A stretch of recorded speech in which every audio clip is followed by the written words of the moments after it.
नमस्कार, बोधि क्लासेस में आपका स्वागत है।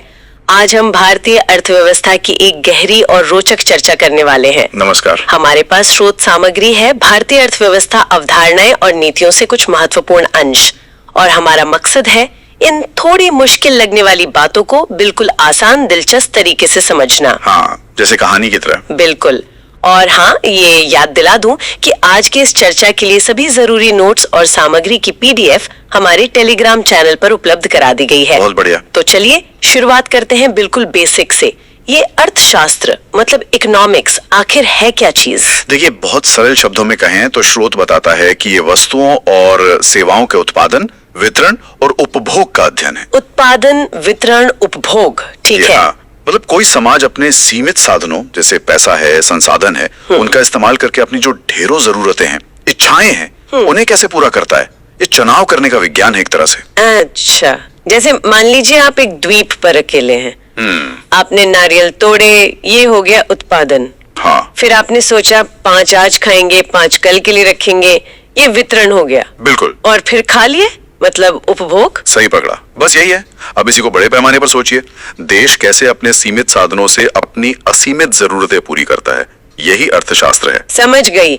अब देश ये फैसले कैसे लेता है, मतलब तरीके तो अलग अलग होंगे। हाँ बिल्कुल, और इन्हीं तरीकों को हम अर्थव्यवस्था के प्रकार कहते हैं। मोटे तौर पर 3 तरह के सिस्टम होते हैं।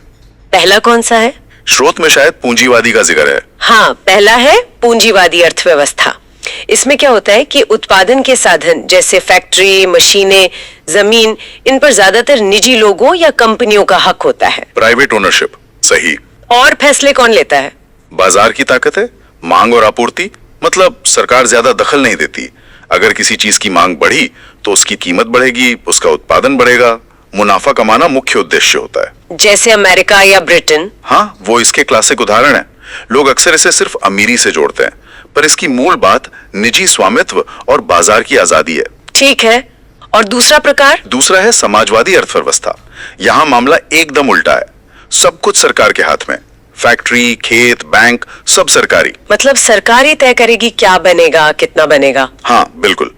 यहाँ मकसद मुनाफा नहीं बल्कि समाज कल्याण माना जाता है, जैसे पहले का सोवियत संघ या चीन हुआ करता था काफी हद तक। यहाँ भी एक आम समझ है कि ये सिर्फ गरीबी से जुड़ा है, लेकिन मूल सिद्धांत सरकारी नियंत्रण है। और तीसरा, जिसमें शायद भारत आता है? हाँ, तीसरा है मिश्रित अर्थव्यवस्था, और भारत इसका एक बड़ा उदाहरण है। यहाँ सरकारी और प्राइवेट दोनों सेक्टर साथ साथ चलते हैं, मिलकर काम करते हैं। हमने ये रास्ता क्यों चुना? देखिए, स्रोत इशारा करता है कि आजादी के समय हमारे पास न तो अमेरिका जैसा बहुत सारा पैसा था कि हम पूरी तरह पूंजीवादी बन सकें, और न ही हम हर चीज पर पूरी तरह सरकारी नियंत्रण चाहते थे। तो ये बीच का रास्ता था। हाँ, एक सोची समझी रणनीति। रेलवे, रक्षा जैसे जरूरी क्षेत्र सरकार ने अपने पास रखे, और बाकी कई क्षेत्रों में प्राइवेट सेक्टर को भी काम करने की इजाजत दी। ये उस समय की सामाजिक आर्थिक परिस्थितियों का नतीजा था। ठीक है, तो ये हो गए अर्थव्यवस्था के प्रकार। अब अर्थव्यवस्था को और कैसे समझ सकते हैं? स्रोत में क्षेत्रों का जिक्र है। बिल्कुल। अर्थव्यवस्था को हम एक केक की तरह 3 हिस्सों या क्षेत्र को सेक्टर्स में बांटकर देख सकते हैं। पहला कौन सा? पहला है प्राथमिक क्षेत्र यानी प्राइमरी सेक्टर। इसमें वो सारी गतिविधियां आती हैं जहां हम सीधे प्राकृतिक संसाधनों का इस्तेमाल करते हैं। जैसे खेती, पशुपालन, मछली पकड़ना, जंगलों से लकड़ी काटना, खानों से खनिज निकालना। इसे आप कच्चा माल वाला सेक्टर कह सकते हैं। सेक्टर यहाँ प्राथमिक क्षेत्र से मिले कच्चे माल का रूप बदला जाता है। इसमें मुख्य रूप से विनिर्माण, मैन्युफैक्चरिंग और निर्माण, कंस्ट्रक्शन आता है। मतलब फैक्ट्री वाला काम, जैसे गन्ने से चीनी बनाना। हाँ बिल्कुल, गन्ने से चीनी, कपास से कपड़ा, लोहे से स्टील बनाना, या फिर घर, सड़कें, पुल बनाना, ये सब द्वितीय क्षेत्र में आता है। और तीसरा क्षेत्र? तीसरा है तृतीय क्षेत्र यानी टर्शरी सेक्टर। इसे हम सेवा क्षेत्र, सर्विस सेक्टर भी कहते हैं। ये कोई सामान नहीं बनाता बल्कि सेवाएं देता है। सेवाएं जैसे परिवहन, ट्रांसपोर्ट, बैंकिंग, बीमा, शिक्षा, स्वास्थ्य, होटल, रेस्टोरेंट, संचार, IT सेवाएं, ये सब इसी में आते हैं। तो ये 3 हिस्से हो गए, कच्चा माल, फैक्ट्री और सर्विस। सही। अब अगर हम भारतीय अर्थव्यवस्था की कुछ खासियतों की बात करें तो जैसा हमने कहा, ये विकासशील है और मिश्रित है। हाँ। एक और बड़ी बात है कि कृषि पर आज भी हमारी एक बहुत बड़ी आबादी निर्भर है। रोजगार सबसे ज्यादा यहीं से मिलता है। हाँ, ये पॉइंट बहुत जरूरी है, स्रोत भी बताता है, और ये अक्सर कंफ्यूज करता है। देश की कुल कमाई यानी जीडीपी में सबसे बड़ा हिस्सा तो सर्विस सेक्टर का है ना? हाँ बिल्कुल। लेकिन सबसे ज्यादा लोगों को नौकरी कृषि क्षेत्र देता है, ये अंतर समझना जरूरी है। एकदम, जीडीपी में योगदान सर्विस का ज्यादा, पर रोजगार कृषि में ज्यादा। इसके अलावा आय की गहरी असमानता, मतलब अमीर और गरीब के बीच बड़ा फासला, कम प्रति व्यक्ति आय और जनसंख्या का भारी दबाव, ये भी हमारी अर्थव्यवस्था की कुछ विशेषताएं हैं। एक और बात स्रोत में है, संरचनात्मक परिवर्तन और रोजगारहीन विकास, जॉबलेस ग्रोथ। ये क्या कहानी है? देखिए, हुआ ये है, खासकर 1991 के आर्थिक सुधारों के बाद कि भारत धीरे धीरे कृषि आधारित अर्थव्यवस्था से सेवा आधारित अर्थव्यवस्था की तरफ बढ़ा है। मतलब जीडीपी में सर्विस सेक्टर का हिस्सा तेजी से बढ़ा है। हाँ, बहुत तेजी से। लेकिन दिक्कत ये हुई कि जितनी तेजी से सर्विस सेक्टर का जीडीपी में हिस्सा बढ़ा, उतनी तेजी से उस सेक्टर में नौकरियां पैदा नहीं हुई। अच्छा, ऐसा क्यों? टेक्नोलॉजी एक बड़ा कारण है। इसे ऐसे समझें, मान लीजिए एक बैंक है, उसने अपने कई क्लर्कों की जगह एटीएम मशीनें लगा दी और ऑनलाइन बैंकिंग शुरू कर दी। हाँ, आजकल तो यही हो रहा है। तो बैंक का काम ज्यादा एफिशिएंट हो गया, उसका मुनाफा बढ़ा, यानी अर्थव्यवस्था में उसका योगदान जीडीपी में हिस्सा बढ़ गया। लेकिन क्लर्कों की नौकरियां चली गईं या कम हो गईं। ओह, तो विकास तो हुआ पर रोजगार पैदा नहीं हुआ, बल्कि शायद कम हो गया। बिल्कुल, इसी को रोजगारहीन विकास या जॉबलेस ग्रोथ कहते हैं। उत्पादन बढ़ रहा है, जीडीपी बढ़ रही है, पर उस अनुपात में नौकरियां नहीं बढ़ रही हैं। ये आज भारत के सामने एक बहुत बड़ी चुनौती है। ये तो वाकई गंभीर बात है। चलिए अब आगे बढ़ते हैं और देश के हेल्थ रिपोर्ट कार्ड पर आते हैं। राष्ट्रीय आय, नेशनल इनकम, इसमें सबसे पहले सुनते हैं जीडीपी। जीडीपी यानी सकल घरेलू उत्पाद, ग्रॉस डोमेस्टिक प्रोडक्ट। स्रोत कहता है एक निश्चित अवधि, आमतौर पर एक साल में, देश की भौगोलिक सीमाओं के भीतर उत्पादित सभी अंतिम वस्तुओं और सेवाओं का मौद्रिक मूल्य। इसमें 3 शब्द काफी अहम लग रहे हैं, सकल, घरेलू और उत्पाद। और अंतिम भी सही। घरेलू का मतलब है देश की सीमा के अंदर उत्पादन, चाहे कोई भारतीय कंपनी करे या विदेशी। अगर भारत की जमीन पर हो रहा है तो वो भारत की जीडीपी में गिना जाएगा। ठीक है। अंतिम का मतलब है कि सिर्फ फाइनल प्रोडक्ट की कीमत जुड़ेगी। जैसे अगर ब्रेड बनी तो सिर्फ ब्रेड की कीमत जुड़ेगी, उसमें लगे गेहूं या आटे की कीमत अलग से नहीं जोड़ेंगे। ऐसा इसलिए ताकि एक ही चीज की कीमत 2 बार ना जुड़ जाए।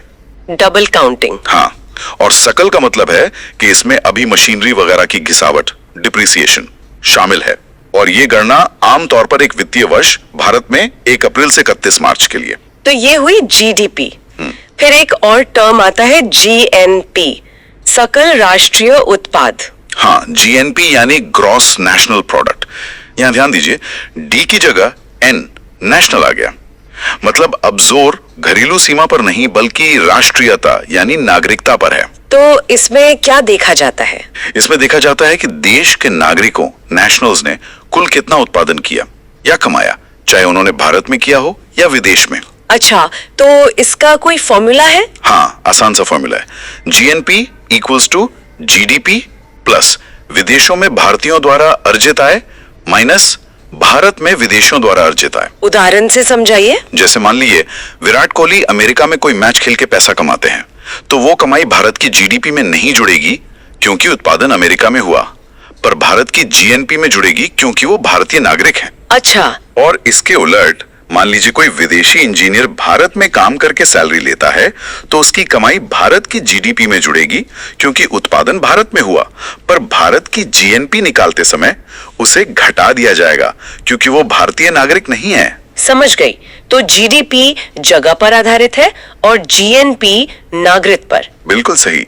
अब इसी से जुड़े 2 और कॉन्सेप्ट हैं, एनडीपी और एनएनपी, यानी शुद्ध नेट घरेलू और राष्ट्रीय उत्पाद। अच्छा, सकल ग्रॉस से नेट पर कैसे जाते हैं? बहुत आसान है, बस सकल मूल्य में से उस साल के दौरान हुई मशीनरी वगैरह की टूट फूट या घिसावट, डिप्रिसिएशन को घटा दीजिए। ओ, तो मतलब NDP is equal to GDP मूल्य ह्रास। हाँ, और NNP is equal to GNP मूल्य ह्रास। और इसी एनएनपी को जब हम आगे फैक्टर कॉस्ट पर निकालते हैं तो उसे ही असली राष्ट्रीय आय या नेशनल इनकम कहते हैं। आपने फैक्टर कॉस्ट कहा। स्रोत में कारक लागत, फैक्टर कॉस्ट और बाजार मूल्य, मार्केट प्राइस का भी जिक्र है। ये क्या फर्क है? ये भी बहुत जरूरी है। कारक लागत यानी फैक्टर कॉस्ट का मतलब है किसी चीज को बनाने की असली लागत, जिसमें उत्पादन के साधनों, जमीन, मजदूरी, पूंजी, उद्यमी का खर्चा शामिल है। और बाजार मूल्य? बाजार मूल्य वो कीमत है जिस पर हम और आप बाजार में कोई चीज खरीदते हैं, यानी उसकी MRP समझ लीजिए। तो ये फर्क क्यों आता है बनाने की लागत और बिकने की कीमत में? ये फर्क आता है सरकार के टैक्स और सब्सिडी के कारण। सरकार जब चीजों पर अप्रत्यक्ष कर, इनडायरेक्ट टैक्सेस लगाती है जैसे GST, तो उनकी कीमत बढ़ जाती है। हाँ। और जब सरकार सब्सिडी देती है जैसे गैस सिलेंडर पर छूट, तो कीमत कम हो जाती है। तो फॉर्मूला बनता है बाजार मूल्य बराबर कारक लागत प्लस अप्रत्यक्ष कर सब्सिडी। अच्छा, और राष्ट्रीय आय किस पर मापते हैं? असली राष्ट्रीय आय हमेशा कारक लागत पर मापी जाती है, यानी NNP at factor cost, NNP at FC। ठीक है। एक और कंफ्यूजन अक्सर होता है, वास्तविक GDP और सांकेतिक GDP, ये क्या है? की बात करते हैं। सांकेतिक GDP, नॉमिनल GDP, मौजूदा साल की कीमतों पर निकाली जाती है। इसमें महंगाई का असर शामिल होता है। और वास्तविक GDP? वास्तविक GDP, रियल GDP, किसी एक आधार वर्ष, जैसे भारत में अभी 2011-12 है, उसकी स्थिर कीमतों, कांस्टेंट प्राइसेस पर निकाली जाती है। इसमें से महंगाई का असर हटा दिया जाता है। इससे क्या पता चलता है? इससे पता चलता है कि असल में उत्पादन कितना बढ़ा है, न कि सिर्फ कीमतें बढ़ने से GDP कितनी बढ़ी है। स्रोत में पेन वाला उदाहरण इसे बहुत अच्छे से समझाता है। हाँ, वो बताइए जरा। मान लीजिए आधार वर्ष 2011 में एक पेन 10 रुपए का था और देश में 100 पेन बने, तो GDP हुई 100 पेन 10 रुपए इक्वल्स 1000 रुपए। ठीक। अब मान लीजिए 2024 में महंगाई की वजह से वही पेन 20 रुपए का हो गया और देश में 110 पेन बने, तो सांकेतिक GDP, नॉमिनल GDP क्या होगी? 110 पेन 20 रुपए इक्वल्स 2200 रुपए। देखने में लगेगा कि GDP तो 1000 रुपए से बढ़कर 2200 रुपए हो गई, मतलब दोगुनी से भी ज्यादा। हाँ, बहुत बड़ा जंप लग रहा है। लेकिन रुकिए, अब निकालते हैं वास्तविक GDP, रियल GDP। इसके लिए हम 2024 के उत्पादन 110 पेन को आधार वर्ष यानी 2011 की कीमत 10 रुपए से गुणा करेंगे, तो वास्तविक GDP हुई 110 पेन 10 रुपए इज इक्वल टू 1100 रुपए। ओ, तो असल में बढ़ोतरी सिर्फ 1000 से 1100 रुपए हुई, यानी 100 रुपए की। बिल्कुल। सांकेतिक GDP में जो 1200 रुपए का उछाल दिख रहा था, उसमें से ज्यादातर तो सिर्फ कीमतें बढ़ने यानी महंगाई का असर था। असली उत्पादन में वृद्धि तो सिर्फ 100 रुपए की हुई, 1000 रुपए के बेस पर 10%। इसीलिए आर्थिक विकास का सही अंदाजा हमेशा वास्तविक GDP से लगता है। ये तो बहुत ही महत्वपूर्ण बात है। तो रियल GDP ही असली ग्रोथ दिखाती है? हाँ, और इन दोनों का जो अनुपात होता है, नॉमिनल GDP, रियल GDP, उसे GDP डिफ्लेटर कहते हैं और ये भी महंगाई मापने का एक तरीका है। भारत में राष्ट्रीय आय की गणना कौन करता है? ये काम राष्ट्रीय सांख्यिकी कार्यालय NSO, नेशनल स्टैटिस्टिकल ऑफिस करता है और ये गणना मुख्य रूप से 3 विधियों से करता है: उत्पादन विधि, आय विधि और व्यय विधि। चलिए, तो राष्ट्रीय आय का हिसाब किताब समझा, अब आते हैं अर्थव्यवस्था की जान, मुद्रा एवं बैंकिंग पर। अगर पैसा न होता तो सोचिए लेन देन कितना मुश्किल होता। कल्पना करना भी मुश्किल है। पैसा सिर्फ विनिमय का माध्यम ही नहीं है, बल्कि ये मूल्य का मापक, मेजर ऑफ वैल्यू भी है और भविष्य के लिए मूल्य का संचय, स्टोर ऑफ वैल्यू भी करता है। सही कहा। अभी कैसे पता चलता है कि बाजार में कितना पैसा घूम रहा है? स्रोत में M1, M2, M3, M4 का जिक्र है। हाँ, ये मुद्रा आपूर्ति, मनी सप्लाई के माप हैं। RBI इन्हें तरलता के आधार पर मापता है, मतलब कितनी आसानी से कोई चीज कैश में बदली जा सकती है। तो सबसे ज्यादा तरल कौन सा है? M1। ये सबसे तरल है। इसमें लोगों के पास जो नकद पैसा है, करेंसी नोट और सिक्के, और बैंकों में उनका जो डिमांड डिपॉजिट है, यानी सेविंग और करंट अकाउंट का पैसा, जिसे कभी भी निकाला जा सकता है, वो शामिल होता है। इसे संकुचित मुद्रा या नैरो मनी भी कहते हैं। ठीक है। और M2? M2 में M1 के साथ पोस्ट ऑफिस के बचत खातों की जमा भी जुड़ जाती है। ये M1 से थोड़ा कम तरल है। और M3? आपने पहले कहा था ये सबसे महत्वपूर्ण है। हाँ, M3 सबसे ज्यादा इस्तेमाल होने वाला संकेतक है। इसे व्यापक मुद्रा या ब्रॉड मनी कहते हैं। इसमें M1 के साथ बैंकों की टाइम डिपॉजिट जैसे फिक्स डिपॉजिट या FD भी शामिल होती हैं। अच्छा, FD वाला पैसा भी। तो ये M1 से कम तरल हुआ। हाँ, क्योंकि FD को आप तुरंत कैश नहीं करा सकते, उसमें थोड़ा समय लगता है। RBI अर्थव्यवस्था में मुद्रा की कुल आपूर्ति पर नजर रखने के लिए मुख्य रूप से M3 को ही देखता है। परीक्षा के लिहाज से भी M1 सबसे तरल और M3 व्यापक मुद्रा ज्यादा पूछे जाते हैं। और M4? M4 सबसे कम तरल है। इसमें M3 के साथ पोस्ट ऑफिस की कुल जमा राशि बचत खातों के अलावा जैसे उनकी FD, NSC वगैरह शामिल होती है। इन्हें कैश में बदलना सबसे मुश्किल होता है। तो तरलता का क्रम हुआ M1 सबसे ज्यादा, फिर M2, फिर M3 और सबसे कम M4। एकदम सही। M1, M2, M3, M4। अब इन पैसों के बहाव को, इस पूरी मनी सप्लाई को नियंत्रित कौन करता है? यहीं पर RBI का रोल आता है ना, बैंकों का बैंक, अर्थव्यवस्था का पापा। बिल्कुल। भारतीय रिजर्व बैंक RBI हमारा केंद्रीय बैंक। इसकी कहानी भी दिलचस्प है। हिल्टन यंग आयोग की सिफारिश पर 1 अप्रैल 1935 को इसकी स्थापना हुई थी। और आजादी के बाद इसका राष्ट्रीयकरण हुआ। हाँ, 1 जनवरी 1949 को। RBI के काम बहुत सारे हैं, जैसे नोट छापना, 1 रुपए के नोट और सिक्कों को छोड़कर वो वित्त मंत्रालय जारी करता है, पर सर्कुलेशन RBI ही देखता है। सरकार का बैंकर बनना। हाँ, केंद्र और राज्य सरकारों के लिए बैंकिंग का काम करना, सभी बैंकों का बैंक होना, मतलब बैंकों को जरूरत पड़ने पर कर्ज देना और उनके ऊपर रेगुलेशन रखना, विदेशी मुद्रा भंडार फॉरेक्स रिजर्व्स को संभालना।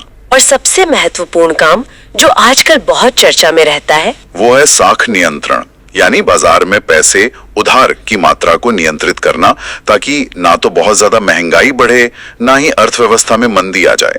और ये काम RBI अपनी मौद्रिक नीति, मॉनेटरी पॉलिसी के जरिए करता है। मौद्रिक नीति RBI का ब्रह्मास्त्र। इसके कुछ मुख्य उपकरण क्या हैं? स्रोत में repo rate, reverse repo rate का जिक्र है। हाँ, ये मात्रात्मक उपकरण कहलाते हैं।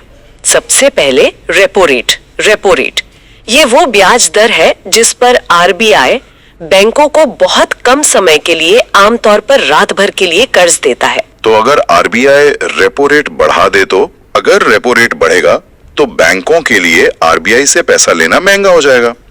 फिर बैंक भी आगे ग्राहकों को, यानी हमें और आपको, home loan, car loan, business loan महंगा देंगे। लोन महंगा तो लोग कम कर्ज लेंगे। हाँ, इससे बाजार में पैसे का फ्लो कम होगा, मांग घटेगी और महंगाई पर लगाम लगेगी। और अगर RBI को लगता है कि अर्थव्यवस्था में सुस्ती है, ग्रोथ बढ़ानी है, तो वो रेपो रेट घटा सकता है, ताकि लोन सस्ते हों और लोग ज्यादा खर्च करें, निवेश करें। सही। अब दूसरा है reverse repo rate. Reverse repo rate का उल्टा है। ये वो ब्याज दर है जो RBI बैंकों को उनसे पैसा उधार लेने पर देता है। मतलब बैंक अपना पैसा RBI के पास रखते हैं और RBI उन्हें ब्याज देता है। ऐसा क्यों? जब RBI को लगता है कि बाजार में पैसा बहुत ज्यादा हो गया है, लिक्विडिटी ज्यादा है, तो वो रिवर्स रेपो रेट बढ़ा देता है। इससे बैंकों को लालच मिलता है कि वो अपना फालतू पैसा ग्राहकों को लोन देने के बजाय RBI के पास जमा कर दें, क्योंकि वहां सुरक्षित रिटर्न मिल रहा है। तो इससे बाजार से पैसा खिंच जाता है। हाँ, बाजार से अतिरिक्त नकदी सोखने का ये एक तरीका है। ठीक है। और CRR, SLR ये क्या बलाए?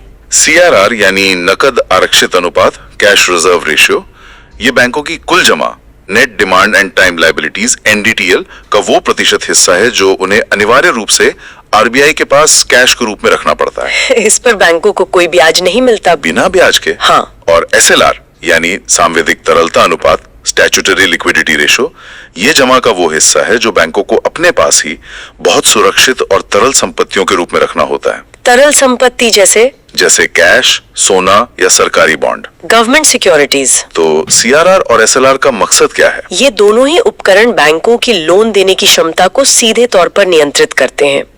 अगर RBI CRR या SLR बढ़ा देता है तो बैंकों के पास ग्राहकों को उधार देने के लिए कम पैसा बचता है। इससे भी बाजार में मनी सप्लाई कम होती है। Repo, reverse repo, CRR, SLR ये सारे फैसले लेता कौन है? क्या अकेले RBI गवर्नर? नहीं, अब ये फैसले एक समिति लेती है जिसका नाम है मौद्रिक नीति समिति, मॉनेटरी पॉलिसी कमेटी। अच्छा, MPC।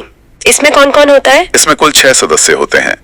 3 सदस्य RBI की तरफ से होते हैं, जिनमें RBI गवर्नर भी शामिल होते हैं, जो इसके अध्यक्ष होते हैं, और बाकी 3 सदस्य केंद्र सरकार द्वारा नियुक्त बाहरी विशेषज्ञ होते हैं। और इनका मुख्य काम? इनका मुख्य काम है रेपो रेट तय करना, और इनका एक कानूनी लक्ष्य भी है कि उपभोक्ता मूल्य सूचकांक CPI पर आधारित महंगाई दर को 4% पर बनाए रखा जाए।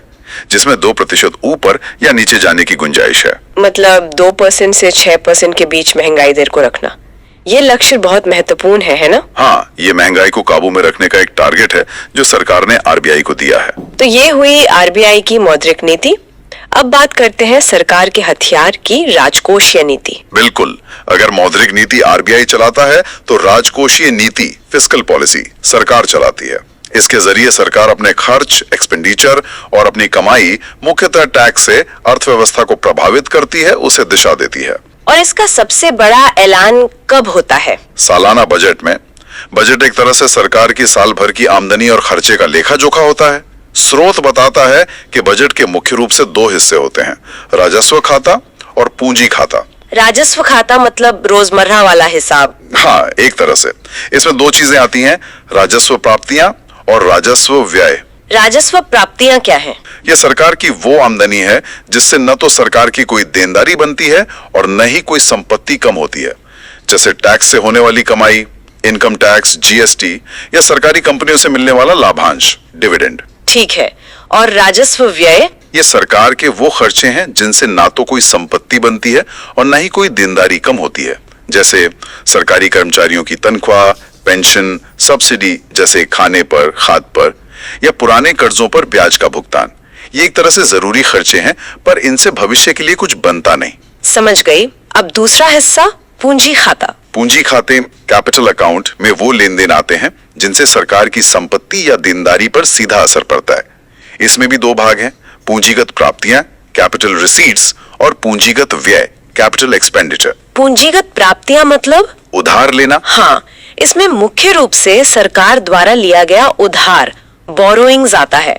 इससे सरकार की देनदारी बढ़ती है या फिर सरकार अपनी किसी संपत्ति को बेचे, जैसे सरकारी कंपनी के शेयर बेचना, जिसे विनिवेश या डिसइन्वेस्टमेंट कहते हैं, उससे मिला पैसा भी पूंजीगत प्राप्ति है।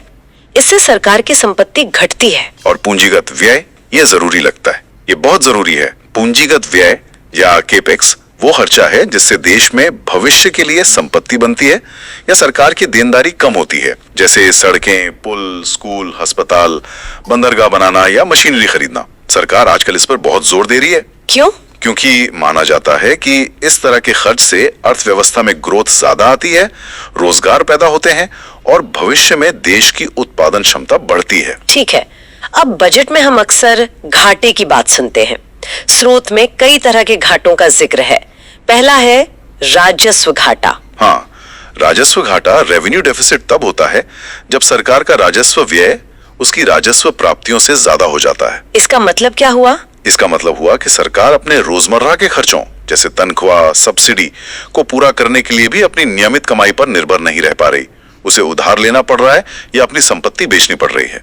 यह अच्छी स्थिति नहीं मानी जाती। चिंता की बात है। हाँ। और सबसे ज्यादा चर्चित घाटा, राजकोषीय घाटा। राजकोषीय घाटा, फिस्कल डेफिसिट, ये अर्थव्यवस्था की सेहत का सबसे महत्वपूर्ण संकेतक माना जाता है। ये सरकार के कुल खर्च, राजस्व प्लस पूंजीगत, और उसकी कुल प्राप्तियों, राजस्व प्लस पूंजीगत प्राप्तियां, लेकिन उधार को छोड़कर, के बीच का अंतर होता है। आसान भाषा में राजकोषीय घाटा उस साल सरकार की कुल उधार की जरूरत, टोटल बोरिंग रिक्वायरमेंट को बताता है। मतलब सरकार को अपना सारा काम चलाने के लिए कितना पैसा कर्ज लेना पड़ेगा। अच्छा, और एक प्राथमिक घाटा भी होता है? हाँ, प्राथमिक घाटा, प्राइमरी डेफिसिट, ये होता है राजकोषीय घाटा माइनस उस साल का ब्याज भुगतान, इंटरेस्ट पेमेंट्स। इसका क्या मतलब? ब्याज क्यों घटाया? ये देखने के लिए कि सरकार को इस साल के अपने खर्चों को पूरा करने के लिए पुराने कर्जों का ब्याज हटाकर कितना नया उधार लेना पड़ रहा है। ये सरकार के मौजूदा वित्तीय अनुशासन, फिस्कल डिसिप्लिन को बेहतर तरीके से दिखाता है। अगर प्राथमिक घाटा 0 है, मतलब सरकार सिर्फ पुराने कर्ज का ब्याज चुकाने के लिए ही उधार ले रही है,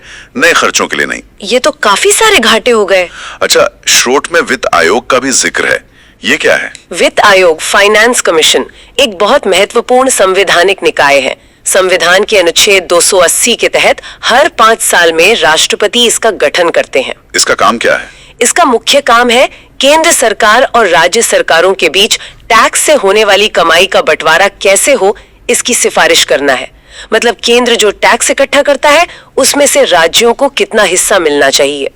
ये राज्यों को अनुदान, ग्रांट्स एंड एड देने के बारे में भी सिफारिश करता है। अच्छा, अभी कौन सा वित्त आयोग चल रहा है? अभी 15वें वित्त आयोग की सिफारिशें लागू हैं, जिसके अध्यक्ष श्री NK सिंह थे। ठीक है, चलिए अब एक और बहुत बड़े और आम आदमी से जुड़े मुद्दे पर आते हैं, मुद्रास्फीति यानी इन्फ्लेशन। महंगाई। हाँ, महंगाई, वो अदृश्य चोर जो धीरे धीरे हमारे पैसे की खरीदने की ताकत, परचेजिंग पावर कम कर देता है। स्रोत कहता है कि मुद्रास्फीति का मतलब है वस्तुओं और सेवाओं के सामान्य मूल्य स्तर में लगातार वृद्धि होना। लगातार वृद्धि होना मतलब एक दो चीजों के दाम बढ़ने से नहीं? नहीं, जब ज्यादातर चीजों के दाम एक साथ और लगातार बढ़ते रहें तो उसे मुद्रास्फीति कहते हैं। इसका उल्टा होता है अपस्फीति, डिफ्लेशन। जब कीमतें लगातार गिरने लगें, ये भी अच्छा नहीं माना जाता, क्योंकि ये मंदी का संकेत हो सकता है। महंगाई की रफ्तार के हिसाब से भी इसके प्रकार होते हैं। स्रोत में जिक्र है रेंगती, चलती। हाँ, रेंगती मुद्रास्फीति बहुत धीमी होती है, मान लीजिए 3% सालाना तक। इसे अर्थव्यवस्था के लिए बुरा नहीं बल्कि थोड़ा अच्छा भी माना जाता है, क्योंकि ये उत्पादकों को थोड़ा प्रोत्साहन देती है। अच्छा। फिर आती है चलती मुद्रास्फीति, करीब 3 से 10% के बीच। ये एक चेतावनी की तरह होती है कि अब ध्यान देने की जरूरत है। और उसके बाद आती है दौड़ती मुद्रास्फीति, 10% से ज्यादा, 2 या 3 अंकों में। ये खतरनाक होती है और अर्थव्यवस्था को नुकसान पहुंचा सकती है। और सबसे बुरी होती है अति मुद्रास्फीति, हाइपर इन्फ्लेशन, जब कीमतें अनियंत्रित रूप से बहुत तेजी से बढ़ती हैं, जैसे महीने में 50% या उससे भी ज्यादा। ये पूरी अर्थव्यवस्था को तबाह कर सकती है। भगवान न करे ऐसी स्थिति आए। अच्छा, महंगाई होती क्यों है? स्रोत में कारणों के आधार पर भी वर्गीकरण है? मोटे तौर पर 2 मुख्य कारण माने जाते हैं। पहला, मांग जनित मुद्रास्फीति, डिमांड पुल इन्फ्लेशन। ये तब होती है जब अर्थव्यवस्था में लोगों के पास पैसा ज्यादा आ जाए और वो चीजों की मांग ज्यादा करने लगे, लेकिन उतनी चीजें उपलब्ध न हो। पैसा ज्यादा, सामान कम वाली स्थिति। तो मांग बढ़ने से कीमतें बढ़ जाती हैं? सही। दूसरा कारण है लागत जनित मुद्रास्फीति, कॉस्ट पुश इन्फ्लेशन। ये तब होती है जब चीजों को बनाने की लागत ही बढ़ जाए। जैसे कच्चा माल महंगा हो जाए, या पेट्रोल डीजल महंगा हो जाए जिससे ट्रांसपोर्ट महंगा हो जाए, या मजदूरी बढ़ जाए, तो उत्पादक अपना बढ़ा हुआ खर्चा कीमतों में जोड़ देते हैं, जिससे चीजें महंगी हो जाती हैं। सामान बनाना महंगा वाली स्थिति। ठीक है, अब सरकार इस महंगाई को मापती कैसे है? स्रोत में WPI और CPI का जिक्र है, ये बहुत महत्वपूर्ण लगता है। हाँ, ये बहुत जरूरी है समझना। भारत में महंगाई मापने के 2 मुख्य सूचकांक हैं। पहला है WPI यानी थोक मूल्य सूचकांक, होलसेल प्राइस इंडेक्स। थोक मतलब फैक्ट्री या मंडी के लेवल पर। हाँ, ये थोक बाजार में सिर्फ वस्तुओं, गुड्स की कीमतों में होने वाले बदलाव को मापता है। इसमें सेवाएं, सर्विसेज शामिल नहीं होती। सिर्फ वस्तुएं, सेवाएं नहीं? नहीं, WPI में सिर्फ वस्तुएं होती हैं।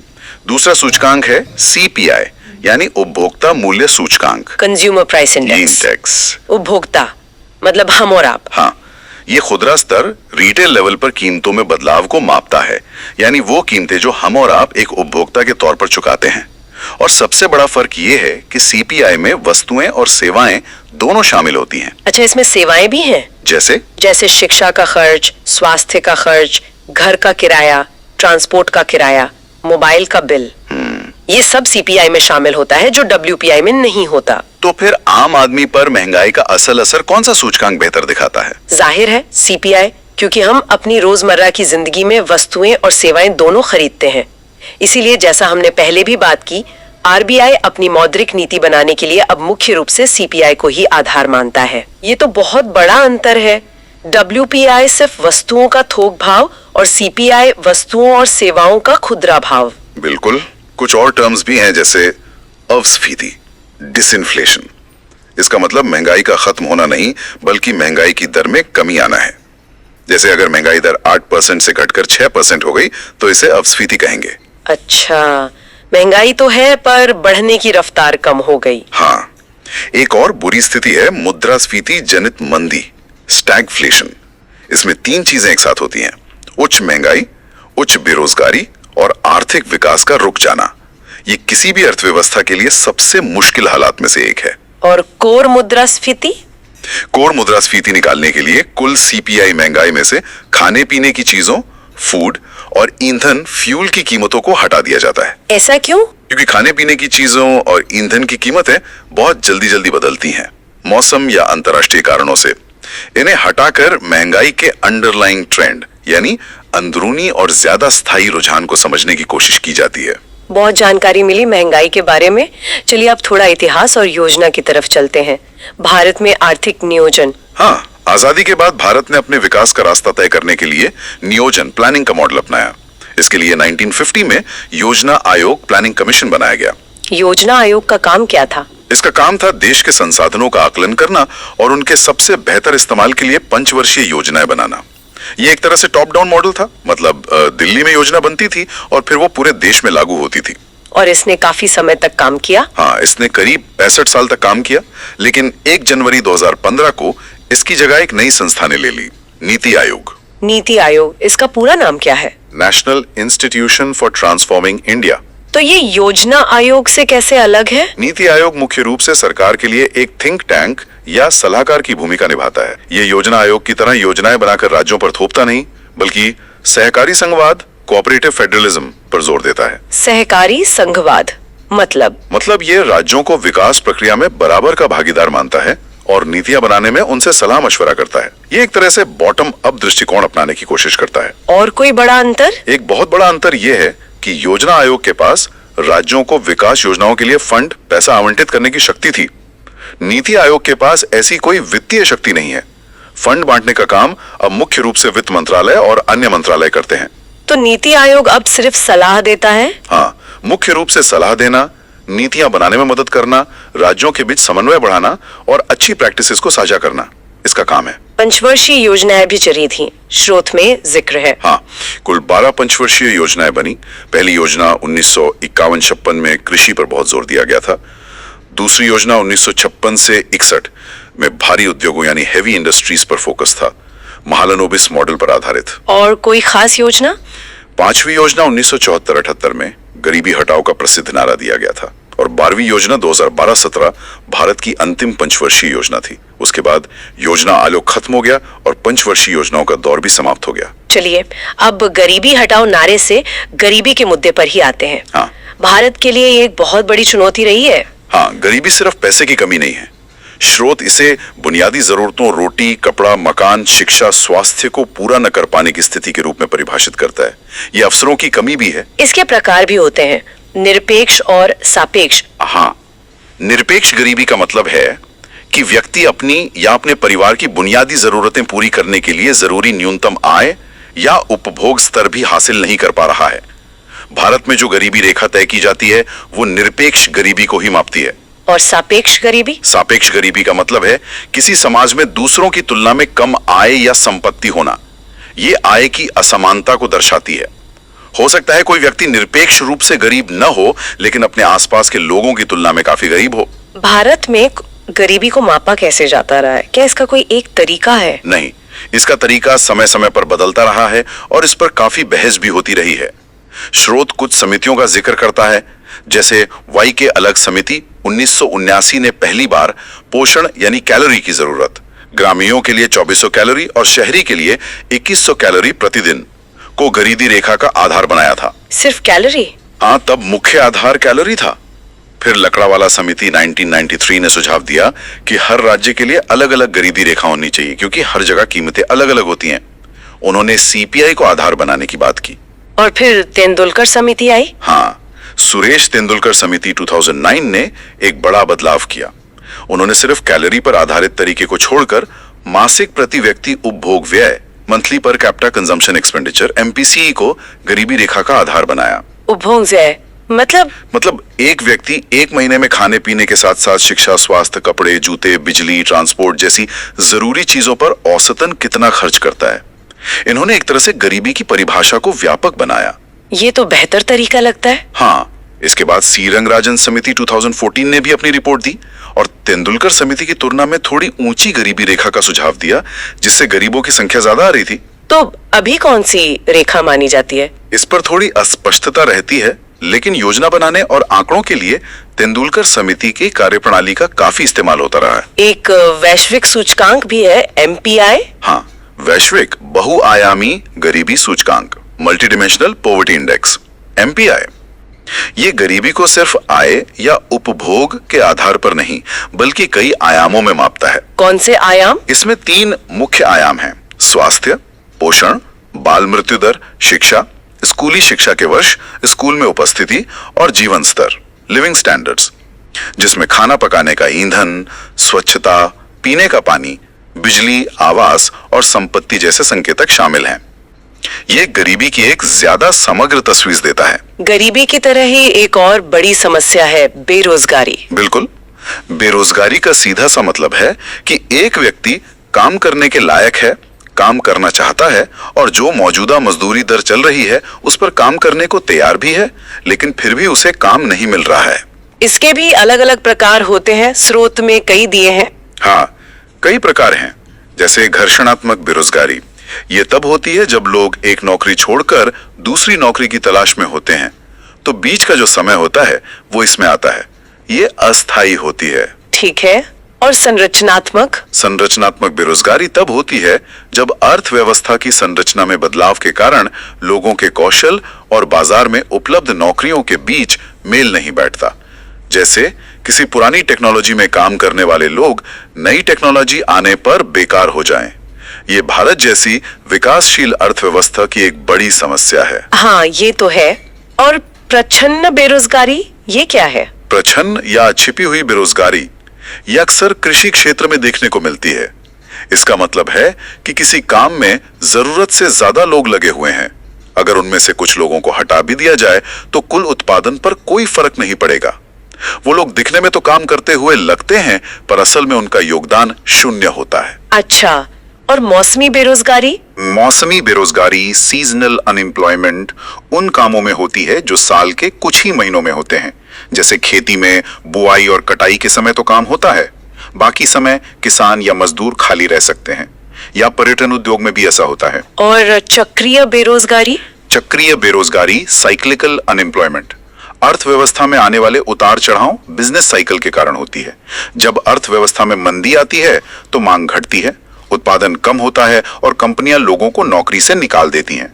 जब तेजी आती है तो रोजगार बढ़ता है। भारत में ये रोजगार और बेरोजगारी के आंकड़े कौन इकट्ठा करता है? ये आंकड़े मुख्य रूप से राष्ट्रीय नमूना सर्वेक्षण संगठन NSSO, National Sample Survey Organisation द्वारा किए जाने वाले सर्वेक्षणों से आते हैं, जो अब NSO का ही हिस्सा है। ठीक है, अब जल्दी से कुछ महत्वपूर्ण समितियों पर नजर डाल लेते हैं।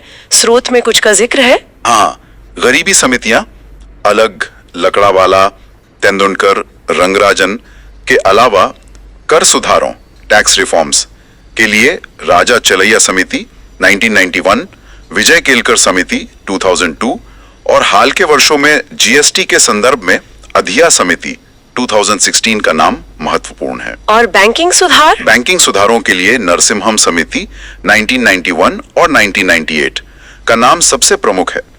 उनके सुझावों ने भारत के बैंकिंग सेक्टर का चेहरा बदलने में बड़ी भूमिका निभाई। चलिए अब कुछ सरकारी योजनाओं की बात करते हैं जो सीधे आम आदमी की जिंदगी से जुड़ी हैं। हाँ, सामाजिक क्षेत्र की योजनाएं, सोशल सेक्टर स्कीम्स बहुत महत्वपूर्ण है। इनका लक्ष्य गरीबी कम करना, स्वास्थ्य और शिक्षा बेहतर करना और लोगों को सामाजिक सुरक्षा देना होता है। स्रोत में कुछ प्रमुख योजनाओं का जिक्र है, जैसे प्रधानमंत्री जन धन योजना। हाँ, 2014 में शुरू हुई प्रधानमंत्री जन धन योजना PMGDY का मकसद वित्तीय समावेशन, फाइनेंशियल इंक्लूजन था। हर परिवार का बैंक खाता खोलना। स्वच्छ भारत मिशन 2014 का लक्ष्य देश को साफ सुथरा बनाना था, खासकर खुले में शौच से मुक्त करना। प्रधानमंत्री आवास योजना। प्रधानमंत्री आवास योजना PMAY 2015 में शुरू हुई, जिसका लक्ष्य सबके लिए पक्का घर उपलब्ध कराना है। प्रधानमंत्री उज्ज्वला योजना 2016 के तहत गरीब परिवारों की महिला सदस्यों को मुफ्त LPG कनेक्शन दिए गए। और स्वास्थ्य के लिए आयुष्मान भारत। हाँ, आयुष्मान भारत प्रधानमंत्री जन आरोग्य योजना PMJAY 2018 में शुरू हुई। ये दुनिया की सबसे बड़ी सरकारी वित्त पोषित स्वास्थ्य बीमा योजनाओं में से एक मानी जाती है, जिसमें गरीब परिवारों को प्रति वर्ष 5 लाख रुपए तक का स्वास्थ्य बीमा कवर मिलता है। किसानों के लिए PM किसान। हाँ, PM किसान प्रधानमंत्री किसान सम्मान निधि 2019 में शुरू हुई, जिसके तहत पात्र किसान परिवारों को साल में 6,000 रुपए की सीधी आर्थिक सहायता दी जाती है। और मनरेगा, ये तो काफी पुरानी है। हाँ, महात्मा गांधी राष्ट्रीय ग्रामीण रोजगार गारंटी अधिनियम MGNREG 2005 ये एक कानूनी अधिकार देता है ग्रामीण परिवारों को साल में कम से कम 100 दिनों के अकुशल शारीरिक श्रम रोजगार का। ये ग्रामीण क्षेत्रों में गरीबी और बेरोजगारी कम करने में बहुत सहायक रही है। ये योजनाएं वाकई बहुत महत्वपूर्ण है। अब कुछ क्रांतियों की बात कर लेते हैं। हरित क्रांति, श्वेत क्रांति। हाँ, ये भारत के आत्मनिर्भर बनने की कहानी के महत्वपूर्ण अध्याय हैं। हरित क्रांति ग्रीन रेवोल्यूशन 1960s के दशक में हुई, जिससे खासकर गेहूं और चावल जैसे खाद्यान्नों के उत्पादन में जबरदस्त बढ़ोतरी हुई। श्वेत क्रांति या ऑपरेशन फ्लड दूध उत्पादन से जुड़ी है। डॉक्टर वर्गीस कुरियन के नेतृत्व में इसने भारत को दुनिया का सबसे बड़ा दूध उत्पादक देश बना दिया। और पीली क्रांति ब्लू रेवोल्यूशन मछली उत्पादन बढ़ाने से जुड़ी है। पीली क्रांति तिलहन यानी जैसे सरसों, मूंगफली, सोयाबीन के उत्पादन को बढ़ाने पर केंद्रित थी, ताकि खाद्य तेलों में आत्मनिर्भरता बढ़े। स्वर्ण, रजत, भूरी, काली क्रांति। स्वर्ण क्रांति गोल्डन रेवोल्यूशन बागवानी यानी फल, शहद उत्पादन से जुड़ी है। रजत क्रांति सिल्वर रेवोल्यूशन अंडा उत्पादन से। भूरी क्रांति ब्राउन रेवोल्यूशन उर्वरक उत्पादन और खाद्य प्रसंस्करण से। और काली क्रांति ब्लैक रेवोल्यूशन पेट्रोलियम और कच्चे तेल के उत्पादन को बढ़ाने से संबंधित है। ये तो रंगों के जरिए पूरी अर्थव्यवस्था की तस्वीर बन गई। अच्छा, स्रोत में कुछ महत्वपूर्ण वक्रों का भी जिक्र है, ये क्या है? हाँ, अर्थशास्त्र में कुछ वक्र होते हैं जो जटिल सिद्धांतों या संबंधों को ग्राफिक रूप से समझने में मदद करते हैं, जैसे लॉरेंज वक्र और गिनी गुणांक। ये दोनों आय की असमानता, इनकम इनइक्वालिटी को मापते हैं। लॉरेंज वक्र कैसे? से जितना दूर होगा असमानता उतनी ही ज्यादा होगी। गिनी गुणांक इसी वक्र से निकाला गया एक नंबर होता है 0 से 1 के बीच, जो असमानता का सटीक माप देता है। 0 मतलब पूर्ण समानता, 1 मतलब पूर्ण असमानता। और कुज़नेट्स वक्र कुज़नेट्स कर्व एक परिकल्पना पर आधारित है। ये एक उल्टे यू, इन्वर्टेड यू आकार का वक्र होता है। ये दिखाता है कि जैसे जैसे कोई देश आर्थिक विकास करता है, शुरुआत में आय असमानता बढ़ती है, लेकिन एक स्तर के बाद जब विकास और ज्यादा होता है तो असमानता फिर घटने लगती है। अच्छा, पहले बढ़ती है फिर घटती है। हाँ, ऐसा कुज़नेट्स का मानना था। हालांकि इस पर काफी बहस है कि ये हमेशा सच होता है या नहीं।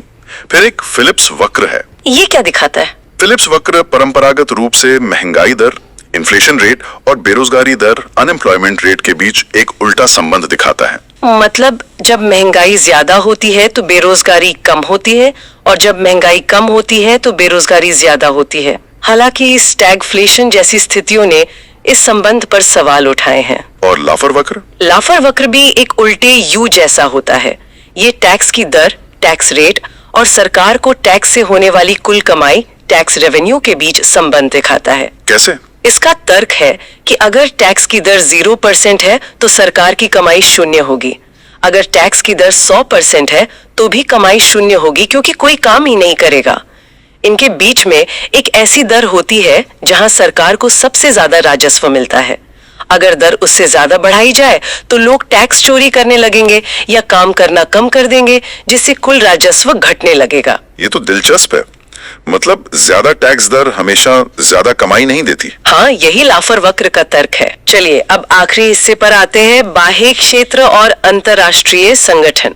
भारत का दुनिया के साथ लेन देन। हाँ, जब हम भारत के बाकी दुनिया के साथ होने वाले सभी आर्थिक लेन देन का हिसाब रखते हैं तो उसे भुगतान संतुलन, बैलेंस ऑफ पेमेंट्स कहते हैं। जी। इसके मुख्य रूप से 2 खाते होते हैं, चालू खाता करंट अकाउंट और पूंजी खाता कैपिटल अकाउंट। चालू खाते में क्या आता है? चालू खाते में मुख्य रूप से वस्तुओं का व्यापार, निर्यात और आयात का अंतर जिसे व्यापार संतुलन कहते हैं, सेवाओं का व्यापार जैसे आईटी सेवाएं, पर्यटन और विदेशों से प्राप्त आय जैसे विदेश में काम करने वालों द्वारा भेजा गया पैसा या निवेश पर मिला ब्याज लाभांश और विदेशों को की गई अदायगी शामिल होती है। और पूंजी खाता? पूंजी खाते में मुख्य रूप से निवेश, इन्वेस्टमेंट और ऋण, लोन्स का हिसाब होता है, जैसे विदेश से भारत में होने वाला निवेश या भारत द्वारा विदेश में किया गया निवेश या सरकार या कंपनियों द्वारा विदेश से लिया गया या दिया गया कर्ज। इसमें एफडीआई और एफपीआई का जिक्र आता है, इनमें क्या फर्क है?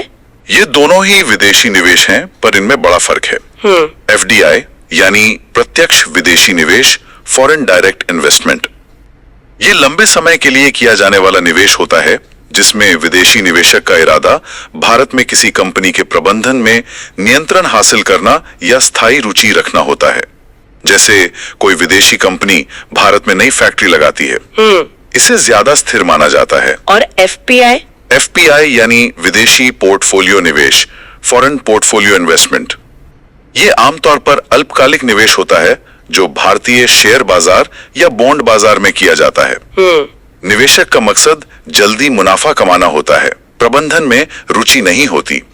ये पैसा बहुत जल्दी आ जा सकता है, इसीलिए इसे हॉट मनी भी कहते हैं, और ये एफडीआई की तुलना में ज्यादा अस्थिर, वॉलेटाइल होता है। समझ गई।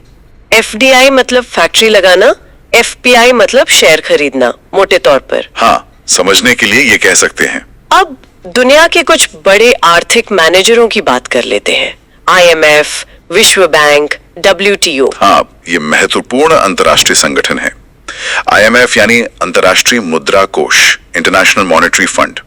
इसका मुख्य काम है वैश्विक मौद्रिक सहयोग को बढ़ावा देना, विनिमय दरों में स्थिरता लाना और उन सदस्य देशों को आर्थिक संकट के समय कर्ज देना जो भुगतान संतुलन की समस्या से जूझ रहे हों। और विश्व बैंक? विश्व बैंक, वर्ल्ड बैंक का मुख्य फोकस विकास पर है।